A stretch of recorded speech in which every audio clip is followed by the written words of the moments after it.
Ebyo byongedde okuzuuka ku musamize Godfrey Damulire yakwatiddwa n'obuwangwa bw'abantu 40 nga bwasangiddwa mu maka g'ekitemu mu Kitaka Zooni mu disitulikiti y'e Wakiso nga twakulaze ku mawulire agataliiko nfufu olunaku olw'eggulo.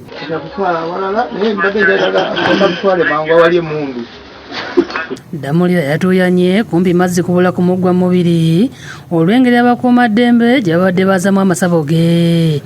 N'olwaleero ab'ekitongole ekikola ku buzzi bw'emisango nga bakulembeddwamu Maclean Kemigisha ssaako Harriet Kusima akulira okunoonyeza ku buzzi bw'emisango bazizza omusajja ono ku kyalo nga bagenda mu maaso n'okunoonyereza ngeno basanzeeyo omuzigo ogulimu ekinnya ekitategeerekeka ekiwaliriza poliisi okusima okuzuula ekirimu nga temusangiddwamu kintu kyonna.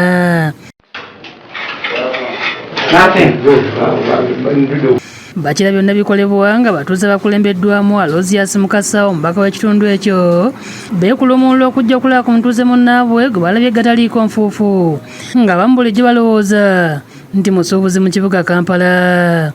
Tubadde tetumanyi tulemulaba ng'omutuuze tumanyi emirimu gy'akola naye nga tumanyi nti akolera Natekite. Poliisi eriko amayembe g'ensolo ez'enjawulo n'amagumba agateeberezebwa okuba ag'abantu byezudde nga bino bitwaliddwa okwongera okunoonyereza. Damulire bamuzizza mu ssaawa omwaggiddwa obuwanga eggulo nga bongedde okuzuulayo amannyo ebiso n'ebirala ng'essaawa balire sirisaayiddwa.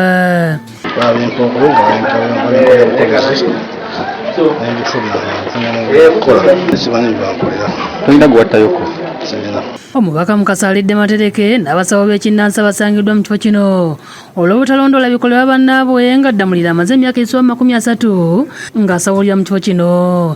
Eddoboozi lyange nditeeka ate mu kunenya ekitongole ekiddukanya abasawo banene kimuluddewo nnyo okuzuula ekintu ekigenda mu maaso wano. Obuwanga 40 si kintu kitono. Twakwata Wakiso omusango guli mu kkooti. Anti obuwanga 40 si kintu kitono nnyo. Twebaza okukizuula kuba kiri mu kitundu ky'obatuukiraba. Mukasa yeewuunyizza okuba ng'omusajja ono atuuka okubeera n'obuwangwa buno bwonna nassa ku nninga bakulira abasawo b'ekinnansi okulondoola ebikolebwa bannaabwe nga wandibanga waliyo n'abalala balina obuwanga abalinga Damulire. So kyandibadde kirungi kuba kati olaba kino kigenda mu maaso mu bbanga bw'erityo kitegeeza nti nabana abatta aba boodabooda basula mu ffe naye nga tetukola ki nga tetumanyi. Buli muntu amanyi omulimu gwa munne gwakola.